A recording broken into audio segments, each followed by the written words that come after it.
Hi hello అందరికీ ఎలా ఉన్నదంతా బాగున్నదా? అందరికీ ముందుగా Jai Shriram and welcome back to another interesting blog from devotional train.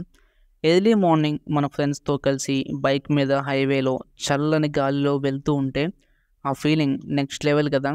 మీరు కూడా ఎక్స్పీరియన్స్ చేస్తుంటే కామెంట్ సెక్షన్లో మెన్షన్ చేయండి. ఇంకా ఈరోజు మనం ఎక్కడికి వెళ్తున్నాం అనే విషయానికి వస్తే, ఇప్పుడు మనం వెళ్ళబోయే పుణ్యక్షేత్రానికి దాదాపు 5123 సంవత్సరాల చరిత్ర అనేది కలిగి ఉంది. అంటే ఈ గుడి యొక్క వయసు కొన్ని ఎడారి మతాల వయసు కన్నా చాలా ఎక్కువ అనమాట. 5123 సంవత్సరాల క్రితం అంటే ద్వాపర యుగంలో పంచపాండవుల్లో అగ్రజుడైన ధర్మరాజుచే ఈ ఆలయం అనేది నిర్మించబడింది. అలాగే ఈ ఆలయంలో ఆయన మూల విరాట్ని కూడా ప్రతిష్ఠించారు.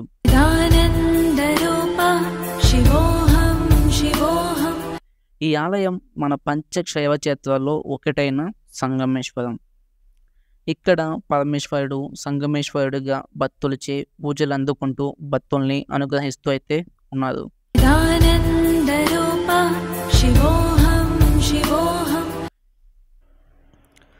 ఇంకా లేట్ చేయకుండా మనం కూడా వెళ్ళి ఆయననైతే దర్శించుకుందాం. మేము వచ్చేసి అడ్డాకుల నుంచి అయితే మా జర్నీని స్టార్ట్ చేసాం. మాకు ఒక 170 కిలోమీటర్స్ వస్తుంది, which is nearly 4 hours journey అనమాట. ఒకవేళ ఎవరైనా తెలంగాణ నుంచి రావాలి అనుకుంటే సోమశిల అయితే రండి. అక్కడి నుంచి మీకు పడవలు అయితే అవైలబుల్గా ఉంటాయి. సో మీరు పడవలు అయితే రావచ్చు ఈ సంగమేశ్వరానికి. పడవ వచ్చేసి ఒక 5 కిలోమీటర్స్ మీరు ట్రావెల్ చేయాలి పడవలో సోమశిల నుంచి అయితే. లేదు మీరు ఆంధ్ర నుంచి రావాలి అనుకుంటే కనుక ఆత్మకూరు రండి. ఆత్మకూరు నుంచి మీకు బస్సెస్ అనేవి అవైలబుల్గా ఉంటాయి. మార్నింగ్ 7:30కి ఒక బస్సు ఉంటుంది, ఈవినింగ్ 4:30కి ఒక బస్సు ఉంటుంది. సో వచ్చేవారైతే ఈ టైమింగ్స్ అయితే ప్లాన్ చేసుకోండి. లేదు మాకు పర్సనల్ వెహికల్ ఉందంటే ఏ టైంలో అయినా మీరు రావచ్చు. సో ఇంకా ఈ టెంపుల్కి కూడా టైమింగ్స్ అనేవి ఉంటాయి. మార్నింగ్ మీకు 6కి అలా ఓపెన్ చేస్తారు అండ్ ఈవినింగ్ కూడా 6-6:30కి అలా క్లోజ్ చేస్తారు. సో వీటన్నిటిని ప్లాన్ చేసుకుని అయితే రండి. అండ్ ఇంకొక విషయం చెప్పడం మర్చిపోయా, టిఫిన్ చేశాక మీకు ఆ విషయం అయితే చెప్తాను. సో ఎర్లీ మార్నింగ్ స్టార్ట్ అయ్యాం కాబట్టి ఇంటి దగ్గర టిఫిన్ చేయాలి, కాబట్టి దారిలోనే మనం బ్రేక్ఫాస్ట్ అయితే చేయాలి. అండ్ ఇందాక మీకు ఒక విషయం చెప్పడం మర్చిపోయాను కదా, అదేంటంటే మీరు ఎవరైనా రావాలి అనుకుంటే జనవరి నుంచి జూలై లోపు అంటే ఈ 6 మంత్స్లోనే ఇక్కడికి వచ్చేలాగైతే ప్లాన్ చేసుకోండి. జూలై నుంచి డిసెంబర్ వరకు ఈ యొక్క పుణ్యక్షేత్రం అయితే కంప్లీట్గా అండర్ వాటర్లో అయితే మునిగిపోతుందన్నమాట. అంటే శివయ్య గంగమ్మ ఒడిలో అయితే 6 నెలలు మునిగిపోతాడు. ఇంకొక 6 నెలలు మాత్రమే మనందరికీ ఆయన దర్శన భాగ్యం అనేది కలిగిస్తాడు. సో మేము వచ్చేసి సోమశిల అయితే వెళ్ళట్లేదు. అండ్ మాకు మహబూబ్ నగర్ అంటే అడ్డాకల్ కాబట్టి మాది కొంచెం వరంగల్ నుంచి అయితే వనపర్తి నుంచి వెళ్తే మాకైతే కొంచెం దగ్గర ఉంటుంది. సో మేమైతే వనపర్తి నుంచి అయితే వెళ్తున్నాం అనమాట. సో చూసుకోండి మీ కంఫర్ట్ బట్టి మీకు ఎటైతే దగ్గర అవుతుందో ఆ రూట్లో అయితే మీరు హ్యాపీగా అయితే ట్రావెల్ చేసి ఆయన అయితే దర్శించుకోండి. అండ్ ఇంకొక విషయం ఏంటంటే, మనం కనుక ఈ వనపర్తి రూట్లోంచి వెళ్తే మనకి వెళ్ళే మధ్యలో మనకైతే 5వ మహాశక్తిపీఠం అలంపూర్ జోగులాంబ టెంపుల్ అయితే కూడా మనకి తగులుతుంది. ఒకవేళ మీకు టైం ఉండి ఫ్రీగా ఉన్నారనుకుంటే వెళ్తా ఆవిడ్ని కూడా దర్శించుకొని అయితే వెళ్ళొచ్చు. మేమైతే ఆ గుడి దగ్గర తాగలేదు. ఆల్రెడీ మేమంతా కూడా అలంపూర్ జోగులాంబని దర్శించుకున్నాం ఇంతకుముందు. కాబట్టి ఇంకా ఈ ట్రిప్లో అయితే ఆవిడ దర్శనం అయితే మేము నోచుకోలేదు, ఎందుకంటే మళ్ళీ మేము తిరిగి ఆఫీస్కి వెళ్ళాలి. సో ఇక్కడ మీకు కనిపిస్తుంది కదా అలంపూర్ జోగులాంబ టెంపుల్ 5వ మహాశక్తిపీఠం అనమాట. సో మీరు ఫ్రీ ఉంటే వెళ్ళైతే దర్శించుకోండి. అలంపూర్ జోగులాంబ టెంపుల్ కూడా మీకు ఈవినింగ్ 5:36 వరకు అయితే ఓపెన్లో ఉంటుంది. సో చాలా అద్భుతంగా ఉంటుంది శక్తిపీఠం అనేది కూడా, వెళ్ళైతే మీరు దర్శించుకోవచ్చు. సో అలా ఇంకా మనం అయితే జర్నీని మళ్ళీ స్టార్ట్ చేద్దాం. మీకు ఈ మార్గం మధ్యలో ఎంతో ప్రకృతి కూడా అందంగా రమణీయంగా అయితే ఉంటుంది. సో అటుపక్కన ఇటుపక్కన కొండలు ఉంటాయి, మీరు వెళ్ళే రోడ్డుకి ఆ పక్కన ఈ పక్కన చెట్లు ఉంటాయి. చూడడానికి అయితే చాలా బాగుంటుంది అనమాట. నేచర్ లవర్స్కి ఈ యొక్క ప్లేస్ అనేది చాలా బాగా నచ్చుతుంది. సో ప్లాన్ చేసుకోండి. అప్పుడే నేను ఈ వీడియో అప్లోడ్ చేస్తులోకి జూలై వచ్చేస్తుందేమో. సో మీకు ఒక నెంబర్ కూడా నేను ఇస్తాను వీడియో ఎండింగ్లో కానీ మధ్యలో కానీ. సో ఒకసారి మీరు ఎవరైనా వెళ్ళాలి అనుకుంటే, అంటే ఇప్పుడు వెళ్ళాలనుకుంటే ఒకసారి ఆ నెంబర్కి కాల్ చేసి అయితే వెళ్ళండి. ఎందుకంటే నాకైతే ఎగ్జాక్ట్గా ఐడియా లేదు ఇప్పుడు ఆ సంగమేశ్వరం టెంపుల్ అనేది భక్తులకి దర్శనమిస్తుందా, లేదంటే శివయ్య గంగమ్మ ఒడిలో ఉన్నాడా అనేది తెలియదు. కాబట్టి ఒకసారి ఈ యొక్క నెంబర్ అయితే మీకు డిస్ప్లే మీద వేస్తాను, దానికైతే కాల్ చేసి మీరైతే వెళ్ళండి. ఎందుకంటే మీరు ఎంతో దూరం నుంచి వస్తారు, మళ్ళీ వచ్చిన తర్వాత అక్కడికి వెళ్ళాక శివయ్య మనకి దర్శనం ఇవ్వకపోతే బాధపడతాం కదా, నిరాశతో వెనక్కి వెళ్తాం. అలా కాకుండా వచ్చే ముందు ఒకసారి కాల్ చేసి అయితే వెళ్ళండి. మీకు అక్కడ కొంచెం క్రౌడ్ కనిపిస్తుంది కదా కింద, సో అక్కడైతే మన సంగమేశ్వరుడు అయితే ఉన్నాడు. మనం మరి కాసేపట్లో ఆయన అయితే దర్శించుకోబోతున్నాం. ఆఫ్టర్ లాంగ్ జర్నీ 4 hours తర్వాత మనం ఆయన అయితే చూడబోతున్నాం. సో ఇప్పుడు ప్రకృతి మాత్రం చాలా అయితే బాగుంది.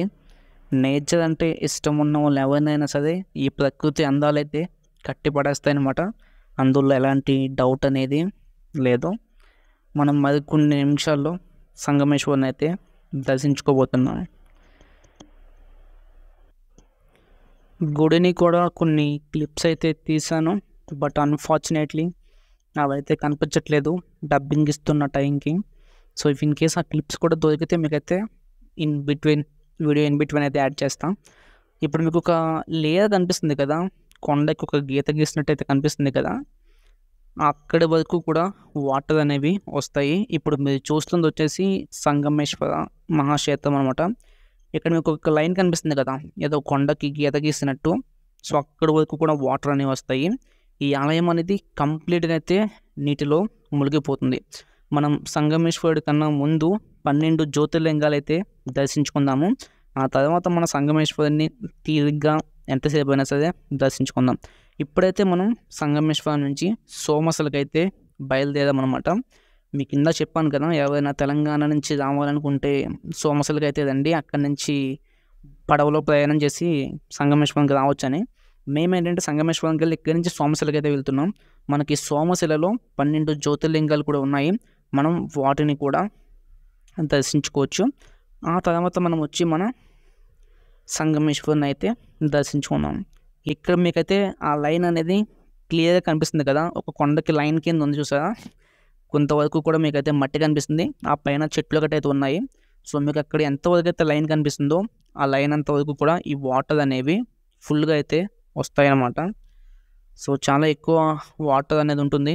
ఈ బోట్లో వెళ్తున్నప్పుడు కూడా చాలా జాగ్రత్తగా అయితే ఉండండి. సో సాహసాలు అయితే చెయ్యకండి, ఎందుకంటే టైం ఎప్పుడూ మనకు అనుకూలంగా అయితే ఉండదు. అండ్ లైఫ్ జాకెట్లు గట్రా ఈ బోట్లో మనకైతే వీళ్ళు ప్రొవైడ్ చేయలేదు. అండ్ ఈ పడవ వచ్చేసి మనకు ఒక 5 kilometers అయితే మనం పడవలో ప్రయాణించాల్సి ఉంటుంది. 5 kilometersకి గాను వీళ్ళు వచ్చేసి 100 rupees అయితే ఛార్జ్ చేస్తున్నారు.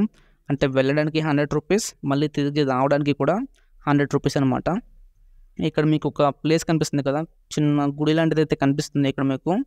సో ఇది వచ్చేసి పార్వతీమాత మందిరం అనమాట, కొండ మీద ఉంది. సో ఇక్కడ నుంచి ఇక్కడ లోకల్గా ఉన్న వాళ్ళు చెప్తుంది ఏంటంటే, ఈ యొక్క చిన్న గుడిలో కింద ఒక స్వరంగ మార్గం ఉంటుందంట. ఈ స్వరంగం నుంచి మనం నడుచుకుంటూ వెళ్ళిపోతే డైరెక్ట్గా శ్రీశైలంలో భ్రమరాంబికాదేవి దగ్గరికి అయితే మనం చేరుకుంటామంట. ఇక్కడ లోకల్గా ఉన్న వాళ్ళు, అంటే ఈ పడవ నడుపుతున్న అన్న వాళ్ళు ఎవరైతే ఉన్నారో వాళ్ళు మనకి ఇస్తున్న ఇన్ఫర్మేషన్ అది. సో మేమైతే ఇంక అక్కడ దాకా అయితే వెళ్ళలేదు, ఎందుకంటే మేము ఇప్పుడు మార్నింగ్ స్టార్ట్ అయ్యాం, మళ్ళీ ఆఫ్టర్నూన్ నుంచి మేమైతే మా ఆఫీస్కి వెళ్ళాలి. సో అందుకే ఇంకా అంత టైం మా దగ్గర లేదు కాబట్టి అవన్నీ అయితే మేము చూడలేదు. మనం అది కొద్దిసేపట్లో సోమశిల అయితే చేరుకుంటాం. అక్కడ 12 జ్యోతిర్లింగాలని కూడా మనం దర్శించుకుంటాం. అండ్ ఇక్కడ మీరు చూసినట్లయితే ఈ కొండకి దిగువన కొన్ని పంటలు కూడా వీళ్ళైతే వేస్తూ ఉన్నారు. సో చూడాలి, వీళ్ళు చెప్తున్న దాని ప్రకారం ఏంటంటే ఇంకొక 1 monthలో, అంటే జూలై కల్లా ఇక్కడ కంప్లీట్గా వాటర్ వచ్చేస్తుందని చెప్తున్నారు. కానీ వీళ్ళు ఏంటంటే ఇప్పుడు కూడా ఇక్కడ పంటలు అయితే వేస్తున్నారు. మా పంట చేతికి వస్తుందా లేదా అనేది వాళ్ళకే తెలియాలి. అండ్ ఈ కింద వాటర్ ఉన్నాయి కదా, ఈ వాటర్ అనేవి కూడా చాలా పవిత్రమైనవి అనమాట. దీనిని సప్తనది సంగమం అయితే చెప్తూ ఉంటారు. అంటే ఈ 7 నదులు అనేవి ఇక్కడైతే మనకి కలుస్తాయి అన్నమాట. సో ఈ వాటర్ అనేవి కూడా చాలా పవర్ఫుల్. బట్ ఇప్పుడు ఏంటంటే పక్కన ఒక ఫ్యాక్టరీ ఉందన్నమాట. ఇక్కడ కర్నూలులో ఒక పేపర్ ఫ్యాక్టరీ ఉంది. సో వాళ్ళు ఏంటంటే కెమికల్ వాటర్ని ఈ నదిలోకి అయితే రిలీజ్ చేశారు. సో ఇప్పుడు వాటర్ అయితే కలుషితం అయిపోయినాయి. ఎవరు కూడా ఆ వాటర్ని తాగకూడదు. ఈవెన్ అట్లా చేతులు కళ్ళు కడుక్కున్నా కూడా ర్యాషెస్ అయితే వస్తాయని వాళ్ళు చెప్తూ ఉన్నారు. పడవ నడిపే వాళ్ళు ఎవరుతున్నారు వాళ్ళు. బట్ ఈ వాటర్ అనే మటుకి చాలా పవర్ఫుల్. ఇక్కడ వచ్చేసి మనకి 7 నదులు అయితే కలుస్తాయి. సప్త నది సంగమం అంటారు ఈ సంగమేశ్వరాన్ని. మొదటిది కృష్ణా నది, రెండవది వేణి నది, మూడవది తుంగా నది, నాలుగవది భద్రా నది. తుంగభద్ర నది కాదు, తుంగా నది వేరు, భద్రా నది వేరు అంట. ఐదవది మలపహని నది, ఆరవది భీమ నది, ఏడవది పవనాశిని. ఇలాగ 7 పేర్లు ఉన్న నదులు వచ్చేసి ఇక్కడ మనకి కలుస్తూ ఉంటాయి. కాబట్టి ఈ వాటర్ అనేది చాలా పవర్ఫుల్, ఎంతో పవిత్రమైనవి. కానీ ఇప్పుడు మనం ఈ వాటర్ని తాగకూడదు, చేతులు కాళ్ళు కడుక్కోకూడదు, ఇలాంటి పనులేమి కూడా చేయకూడదు. చాలా బాధాకరంగా అయితే ఉంది. ఇప్పుడు మీరు చూస్తున్నారు కదా, ఇది ఒక మసీద్ అనమాట. సో ఇక్కడ కూడా ఇస్లాం దాని యొక్క ప్రభావాన్ని అయితే చూపుతుంది. పుణ్యక్షేత్రాన్ని కూడా వదలట్లేదు. ఇప్పుడు మనం మరి కొద్దిసేపట్లో సోమశిలకి అయితే చేరుకోబోతున్నాం. సో మనకి ఇక్కడ నుంచి ఒక 2 కిలోమీటర్స్ అయితే నడవాలి. ఈ దారిలో కూడా మనకి ఈ జెండాలు అనేవి కనిపిస్తూనే ఉంటాయి. నాకు అసలు అర్థం కాదు, ఎందుకు ఈ జెండాలు కడతారు వీళ్ళు, తర్వాత అక్కడేమో ఒక దర్గా కడతారు. సో అలాగే వాళ్ళైతే దాన్ని ప్రచారం చేసుకుంటూ ఉంటారు. మీకేమైనా తెలిస్తే అయితే చెప్పండి కొంచెం కామెంట్ సెక్షన్లో, ఎందుకు ఇలాగా జెండాలు పడుతుంది అనేసి. సో మనమైతే వచ్చేసాము సోమశిలకి. ఈ యొక్క పుణ్యక్షేత్రం అనేది కూడా చాలా ప్రసిద్ధి చెందింది. ఇక్కడ మనకేంటంటే జ్యోతిర్లింగాలు తెలుసు కదా మీకు, 12 జ్యోతిర్లింగాలు కూడా ఇక్కడ మనకైతే దర్శనం అనేవి ఇస్తాయి. మనం ముందు 12 జ్యోతిర్లింగాన్ని దర్శించుకొని ఆ తర్వాత వెళ్ళి సంగమేశ్వరుని అయితే దర్శించుకుందాం. సౌరాష్ట్ర సుందరం సౌమనాథేశ్వరం శ్రీశైలమందిరం శ్రీమల్లికార్జునం ఉజ్జయినిపుర మహాకాళేశ్వరం వైద్యనాథేశ్వరం మహాభీమేశ్వరం వరలింగేశ్వరం భామలింగేశ్వరం కాశీ విశ్వేశ్వరం పరం కృష్ణేశ్వరం త్ర్యంబకాధీశ్వరం నాగలింగేశ్వరం శ్రీ కేదారలింగేశ్వరం. మనం వచ్చేసి 12 జ్యోతిర్లింగాల్ని కూడా దర్శించుకోవడం అనేది జరిగింది. దర్శనం కూడా చాలా అద్భుతంగా అయితే జరిగింది. ఒకే ప్రదేశంలో 12 జ్యోతిర్లింగాల్ని దర్శించుకున్నాం. ఆ ప్రదేశమే సోమశిల. ఇప్పుడు తిరిగి మళ్ళీ మనమైతే సంగమేశ్వరానికి అయితే వెళ్ళిపోదాం.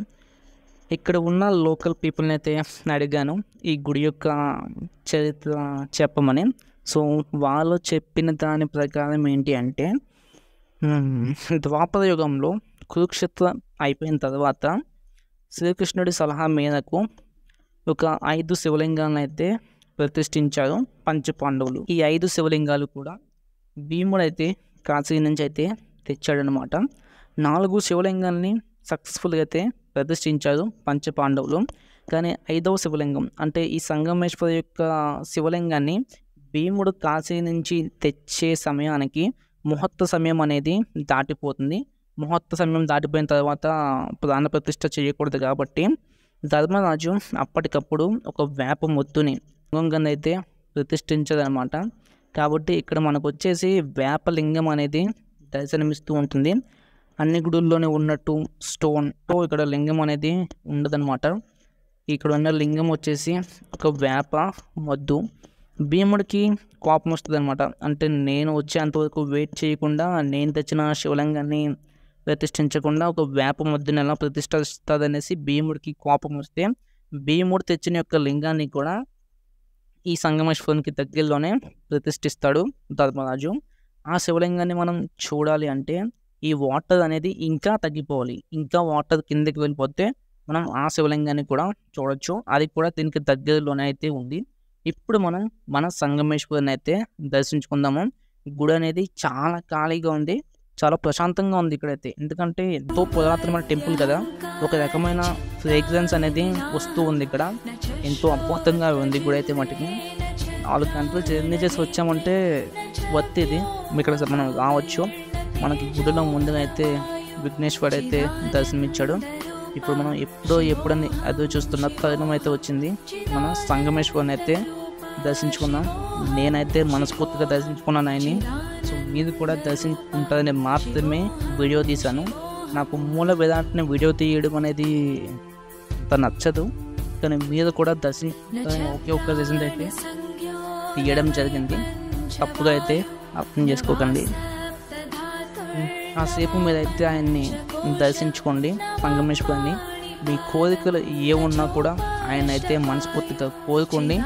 ఆయన డెఫినెట్గా వాటిని అనుగ్రహిస్తాడు, తీరుస్తాడు. సో ఇక్కడ తెలియక నేను ఒక పిచ్చి పని అయితే చెయ్యబోయాను, కానీ నన్ను పంతులు గారు అయితే ఆపారు. ఎప్పుడు కూడా మన తలతో శివయ్యని అయితే తాగకూడదు అనమాట. ఆయన పాదాన్ని తాగొచ్చు, కానీ తలని అంటే లింగాకారాన్ని అయితే ఇప్పుడు కూడా మనం మన తలతో అయితే టచ్ చేయకూడదు అనమాట. నాకు తెలియక నేను నా తలతో ఆ లింగాన్ని టచ్ చేయబోతుంటే పంతులు గారు అయితే ఆపడం జరిగింది. ధన్యవాదాలు పంతులు గారు. ఆయన చెప్పారు, తెలియక చేసావు కదమ్మా, తప్పు అయితే కాదని. ఎప్పుడు కూడా మీరు కూడా అలాంటి పనులు అయితే చెయ్యకండి. తీర్థం ఇచ్చారు, తీర్థం తీసుకున్నాం. ఇక్కడితో మన సంగమేశ్వర యాత్ర అనేది పూర్తయిపోయింది. టెంపుల్ అనేది చాలా అద్భుతంగా ఉంది. మీరు ఎవరైనా రావాలనుకుంటే రండి, ఖచ్చితంగా అయితే దర్శించుకోండి. గోవా ఇప్పుడే కాదు, మనకి ట్రిప్స్ అంటే పుణ్యక్షేత్రాలకు కూడా మనం వెళ్ళాలి, వాటిని దర్శించుకోవాలి. ఇది మన జై శ్రీరామ్.